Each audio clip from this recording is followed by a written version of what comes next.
So Tim, I thought I would just ask you a little bit. You were born here in Glen Cove Yes. and grew up here and so forth, and then became a police officer in 1964. All right. You Yeah. said, right?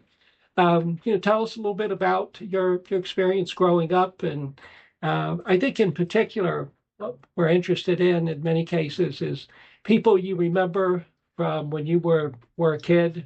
Whether it might be teachers or other people you grew up with, some of your friends, so forth. Any Well, people in particular? I remember many, many, many. I don't. Who are some teachers, for example, who made an impression on you, either good or bad?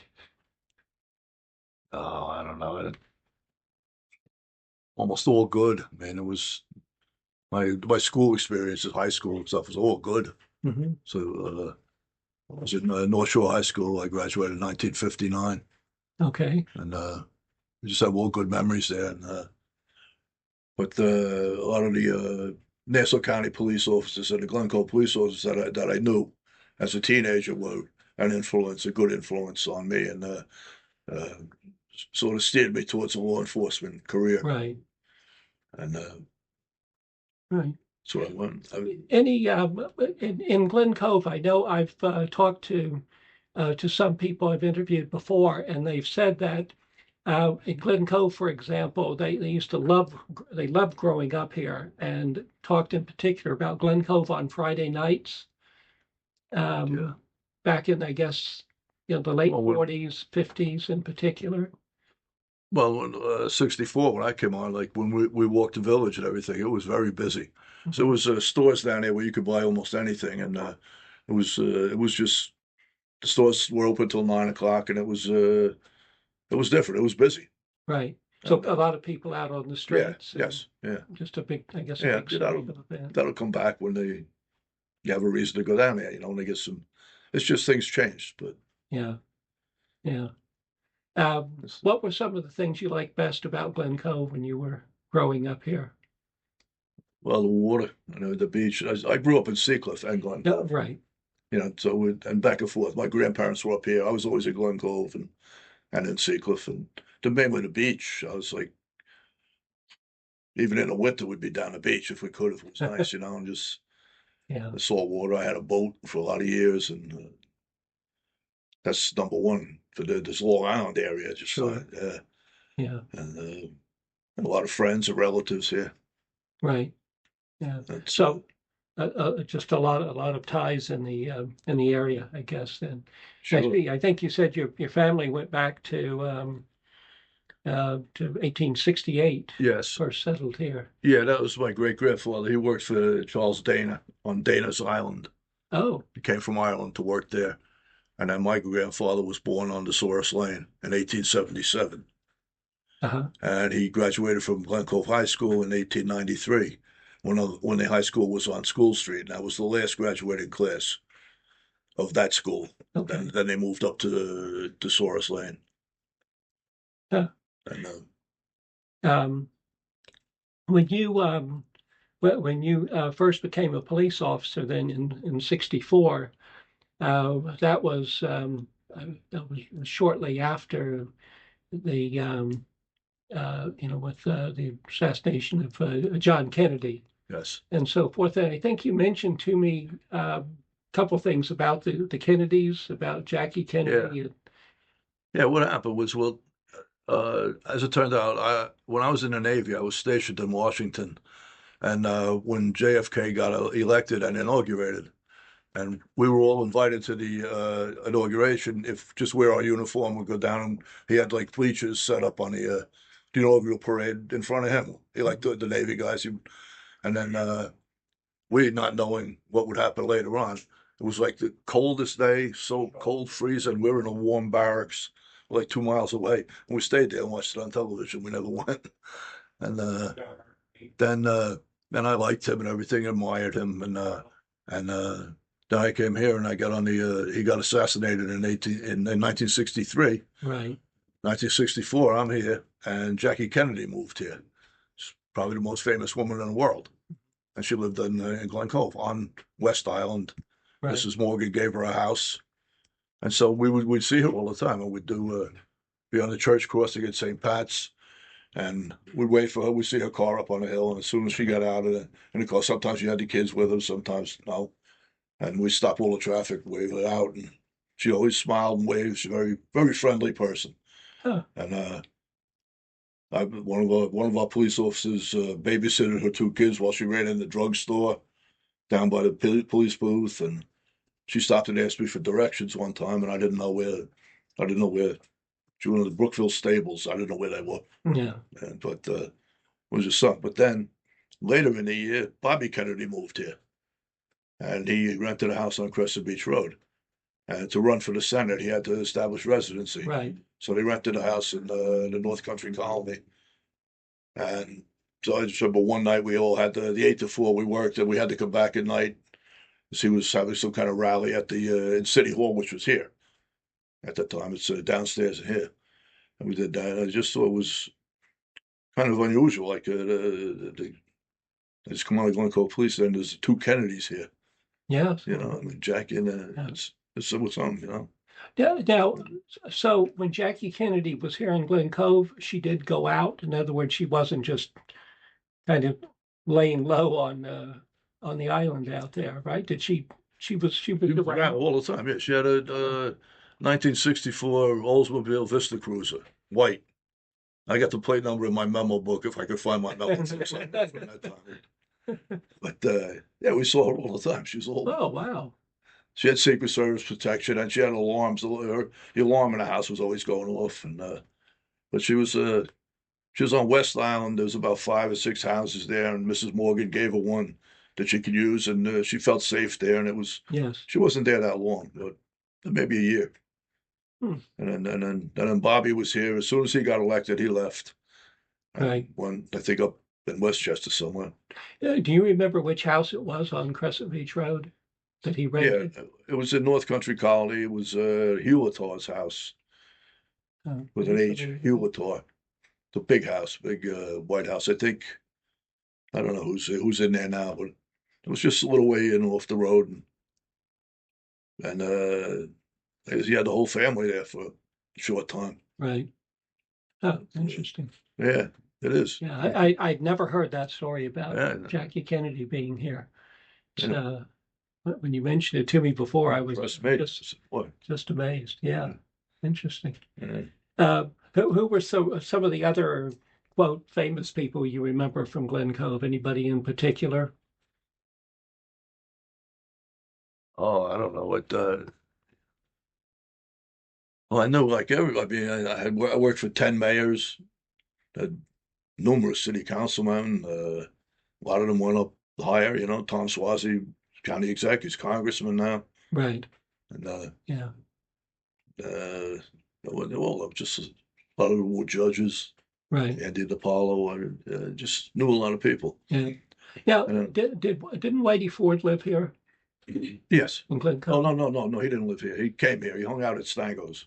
Yeah. Oh, I thot Him and I Billy thought- Martin and Mickey and Mantle, was it? yeah, those three were down Those at Stango's all the time at the bar. Right. Yeah. We interviewed Stella a number of years ago, and I remember when I used to go to Stango's when my kids were young, we'd go there on Friday nights for Yeah. dinner, and they had the autographed pictures up there. But I heard those were the three who got Yeah, there and most often. Whitey would stop in right up until the end almost. Huh. And Roy Campanella. Roy Campanello down on the island. Weeb Eubank. Weeb Eubank, Oh. yeah, when they won the Super Bowl, he lived here. Oh, That's right. Yeah. yeah. Mel Gibson. Who? Mel Gibson, Oh, the yeah. actor. Lives. Where do he live? He's got a house down off of September Lane. Like if Huh. you go all the way down Oh, to the right, end, yeah. to the right. Huh. A lot A lot of famous people here. Yeah. Yeah. Uh, But who were some of the other quote, not so famous people that you found particularly interesting? In other Well, words, people who weren't celebrities. not a celebrity, but like Chief McHugh was Frank McHugh. He was the chief for 42 years here. Yes. And I had the pleasure of working for him for 6 years, 6 of those years. and I was PBA president at the time, so I had a lot. I talked to him a lot, and I ran his retirement party, one of his parties, and stuff. But I learned a lot from him, and he made it easier for me. Yeah. To go with. Imagine having this job for 42 years. It's Wow. that's something. Yeah. And he was quite a guy. Yeah. And Chief Whitton, you said you learned a lot from Tim, and so I guess it's I'd like to credit my success to Chief Edwards. He is probably one of the most fairest people that I've ever had the privilege to work under my entire career. He's very introspective. You could always go to him. He would always have the answer. And I learned a lot over those years watching him handle situations. And he always seemed to make the right move. I don't think I ever saw him make a big mistake, which is a bold statement. And I remember when, I'd like to credit my success to Chief Edwards. I think a lot of why I had a good career here and still continue to do is because I watched and I learned. All right. And I remember early on, another supervisor told me, watch the people that make the job seem easy. Don't watch the people that complain, or don't watch the people that seem unhappy, because there's a reason for that. right. Watch the success stories. And I did. And as I was fortunate to move up the chain of command, once I became a lieutenant, I was in his office almost every day, to the point where sometimes he'd say, "Get out." as a kidding, but I'm sure some of it wasn't kidding. I would always come in and ask him questions. Sure. And he can attest to that. And when his last day, I said to him, "Give me your most valuable piece of advice." He said two things to me. He said, number one, he goes, "You don't have anybody to turn around and ask anymore. It's on you." He goes, "Take your time when you can take your time. Okay, if you have the pleasure of allowing a big decision to rest overnight or a day or two or three, take it, unless you have to make it right away. And number two, how many kids do you have?" I said, "Well, I have 3. He goes, "You just got 51 more." And when he said that to me, and now I can say I fully understand exactly what he meant. Because really, the reality of it is, they're all unique individual personalities, just like your children, and you need to, work with them in different ways. Some people get it right away. Some people, it takes a longer time for them to get it, and some unfortunately don't. Those are the challenges. But when I took over, I would call him up quite a bit and say, "Hey, what do you think? What do you think?" And he was always there. Wow. I've done a lot of changes in law enforcement over my 43-year career. Sure. But what did you think were some of the most significant, or how did your job change, or the? No, it's just modernized. We got modernized. Usually, the criminals were one step ahead of us, and we learned from them. And then, but now we're more. Sometimes we feel it's not fair to the criminal. We got them coming and going with these cameras and stuff and everything. Yeah. But it's a lot more specialized now. Right. Yeah. I mean, a foot cop was my first few years. That was important. We had 3 guys walking in the village. Now you couldn't do that now. No. You're too busy. You gotta be mobile. Right. Yeah. What were, when you think about growing up in Seacliff and Glen Cove, what do you think was particularly significant about your growing up? How did living in these 2 towns kind of make you who you are? I know you said you were interested in the beach and that sort of thing, but I assume that when you were growing up here, these were kind of typical small American towns, or would you say that? And Sure. And what did you particularly like about Seacliff and Glen Cove and growing up there, that experience, in terms of values or attitudes? things you did? It was all family stuff, and it was everybody knew everybody. It was very, not many problems. And I miss like the drugs that came in right at the end. Yes, That's changed everything. And sure. but we didn't have that really. Yeah. Uh, I remember growing up in the 50s. I lived in the South then, but nobody ever locked their doors, this sort of thing. I wouldn't think of leaving my house now without locking the door. But when I was a kid growing up in Florida and North Carolina, and you often just go out and yeah. leave the house unlocked, and you didn't feel there was anything strange about that. It was like that for the early years Yeah, growing up. Yeah. yeah. But a sense of family, I guess, and a sense of camaraderie with the other people you knew. It's a nice place to grow up. Yeah, Yeah. yeah. There was a something the State Department did in the early 1950s on Seacliff. I don't know if you've ever seen it. It's on YouTube. But the State Department chose Seacliff as the kind of typical American small town, and they made a documentary that they could send out to countries all over the world to say this is what the United States is like. Wow. If you look on YouTube, it's very interesting. But it was interesting, I think, to see that because it's such a different way of life in many ways. Yeah. But they said you mentioned you remember a lot of people and so forth. Who were some of your really good buddies when you were growing up? Whether elementary school or high school, any people in particular that you had a really good Everybody. time with? We all hung out. Yeah. All the classmates. Yeah. Did you play sports together, or again you went to the beach? You said you We didn't really have the organized sports. That was a little after me. Mm-hmm. We like to play baseball. We just had to get a bunch of guys together. It's like it's a lot different now. It's better now, I think. Yeah. And but we didn't have football in Seacliff at that time. It was they didn't bring it back until they moved to North Shore High School.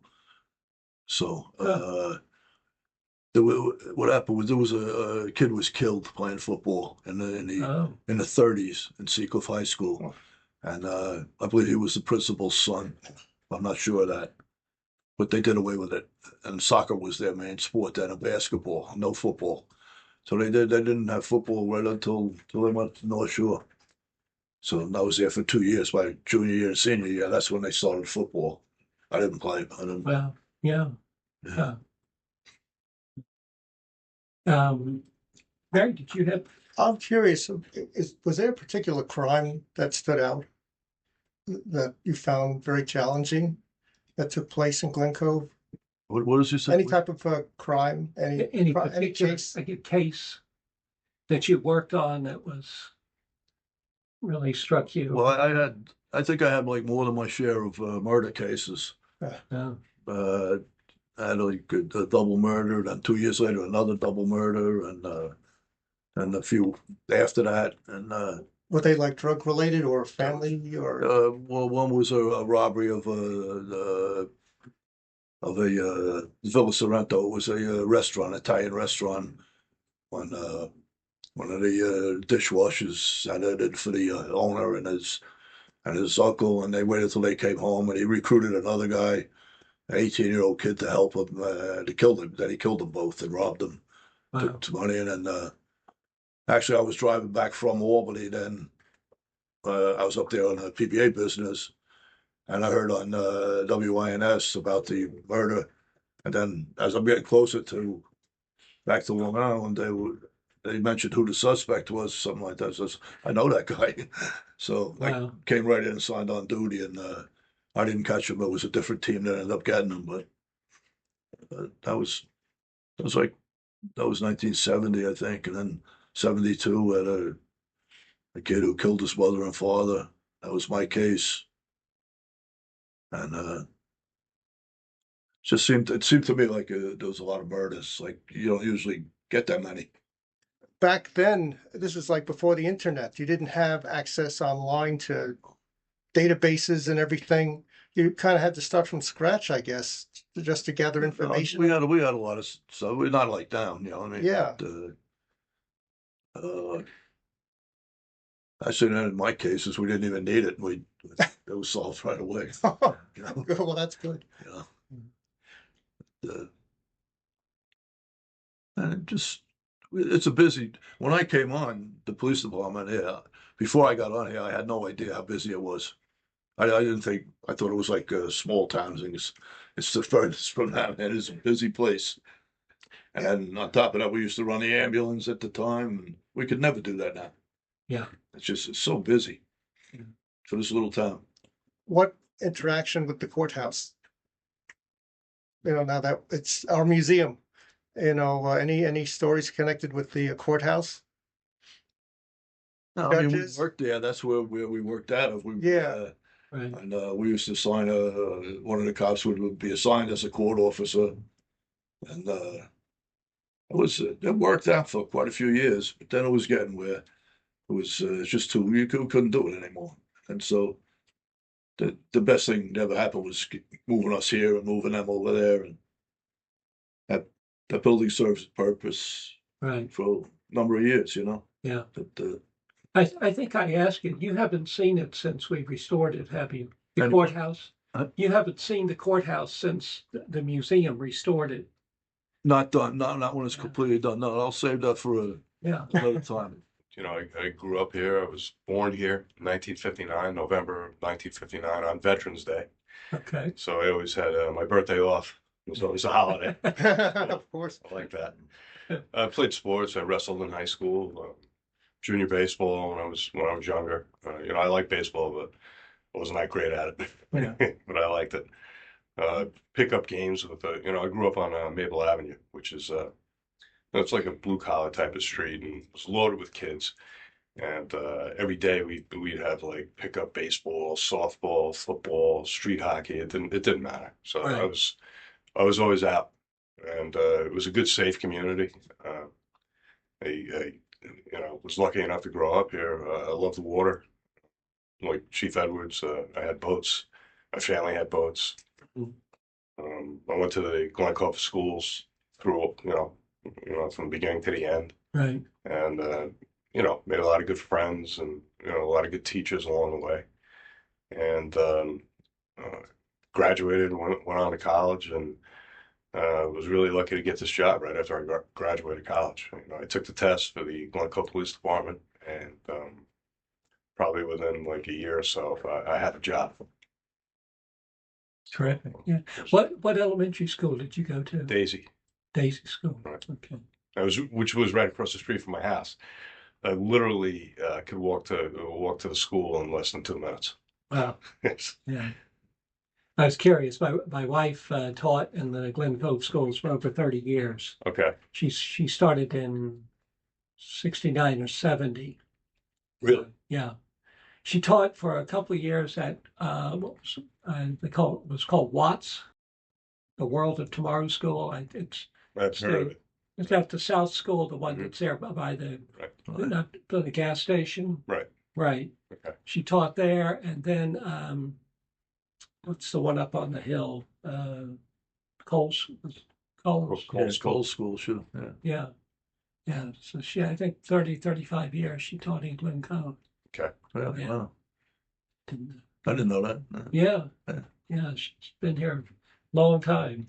Yeah. This area. It's amazing. She still has kids she had 25 years ago. And, she'll see them in the supermarket. The amazing thing is she can still remember almost all of the names, which I have no idea how it does. That's But- impressive. Oh, that's something. Yeah. But you enjoyed growing up here in Glen Cove. Absolutely. Yeah. There was really nothing not to like. I mean, Yeah. the water, I was down at the beach all the time. Nature preserves, Wellwyn. There was always something to do. Wellwyn Preserve is 200 acres, so I like being in the woods. So me Yeah. and my friends would go in there sometimes with slingshots or BB guns, and He grew up. He grew up getting chased by the cops. yes. And Yeah. now he's doing the chasing. As the chief of police once told me, it takes a criminal to catch one. Yeah. Yeah, no, it was a great community to grow up in. You know, Yeah. I mean, the downtown was so much different before urban renewal. Right. It had a little bit of everything. It had great, you know, from my perspective at least, as a kid, great places to go eat. Romeo's Pizza Place, 10 cents a slice. It had a little stock car place where you could, you could race these little model cars. The movies, Movies. theater right there. The two old ladies that used to sell the fried chicken. Yeah, that's right. Got everything there. Simon's Sports Stop and Yep. Shop, Bugatti's, high-end grocery store, Sure. the Cove Deli, which was there forever, owned by the Petrashes. The family for Tony Petrash, who was a librarian. That's his wife, Oh, right. okay. Right? Yeah. Jack's wife, Okay. right? But they all worked in that deli. There was, I don't know what, 5 or 6 of them, Yeah. daughters, and they all had red hair. Yeah. Cove Pet Store. I used to work there when I was a kid, so I got really into animals. I thought I was going to be a veterinarian, and somewhere along the line that went, by the wayside. But my parents had a lot of tolerance. I had 6 fish tanks. I had parrots. I had snakes. I had lizards. I had a raccoon. It was like, whatever I could talk my parents into letting me keep, animal-wise. Yeah. I don't know how they did it. I really don't know how they did it. Wow. And, one time I had a snake get away, and I recaptured it like 6 months later. We found a shedded skin in one of the closets, and that was pretty much it for the reptile exhibit. They had enough. So, but both of you saw a big change with the urban renewal. Well, Yeah, I guess Chief that's can when speak to everything that. changed. Yeah. Yeah. Yes, it was probably a good idea at the time, but just didn't work out. Yeah. It's a shame because they took away the parking. I mean, if you look at the parking situation on School Street, maybe 20 spots. There used to be parking top to bottom. So I would imagine it's difficult for somebody to own a business and, to have a transient type of business where Right. somebody wants to run in and get a bottle of wine or run in and get a slice of pizza and you can't find parking. Yeah. So, hopefully one day they'll fix that, take those bump outs Right. and put angular parking in, kind of like they do in Northport or, because really it doesn't make sense to me. I understand the scheme of it along with the parking garages. Those curb bump outs were designed to get people to utilize the parking garages, but I don't know how well that worked. Yeah. I know. It's a shame because the village It just when I was a didn't kid, work out for some reason. It's just I mean that village when I was a kid, you go to Huntington, you look at that, and right? saying that the village in Huntington is just Thrives. that's what we used to be like. Wow. Multiple clothing stores. You had Hilliard's, you had Brody's, there was another one also. Do all your Christmas shopping right on Glen Street and School Street. Right. Electronic stores, Wessel, right? Yeah. Sports shop, Simon Sports. You had a record store. You had a karate dojo down there. Eisenstat's, Right. which was like a gigantic general store. I remember that. Sears. Sears? Sure. Yeah. Wait, I don't remember that. Really? 52 Glen Street. Oh, wow. What do you do? Really? Huh? I guess as a kid, I didn't notice it. Sears Sears, yeah. and Roebuck. Yeah. Oh. I don't remember that. I believe it. I just don't remember.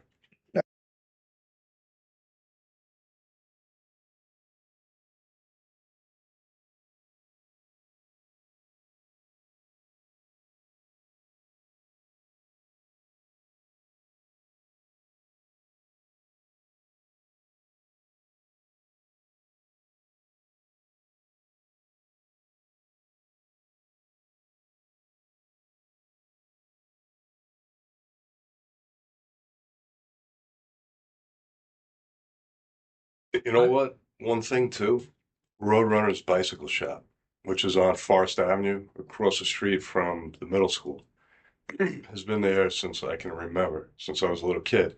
Every bicycle I've bought in my entire life, including my kids, I bought from them. I had I had a paper route, I saved some money, and I bought a bike. You know what I Yeah. mean? So I just kept going. When did the urban renewal really happen? Late 60s? Yeah.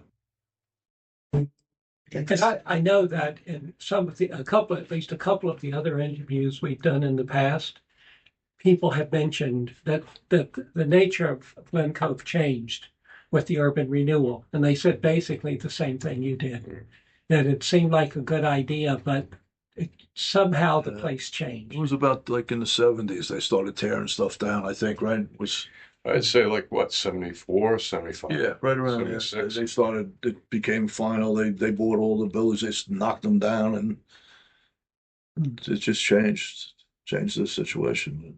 Yeah. So they knocked down a number of buildings. Yeah, So, Oh, sure. yeah. okay. Well, we're we're one and three School Street. Oh, they were all individual buildings. It was like the Eastern Auto Parts, Charles Hardware. There was like all kinds of Eisenstadt. stores there. They just knocked them all down and built those two buildings. Yeah. the pet store, Yeah, the everything. mysterious Sears store. This would be about the time you say get out.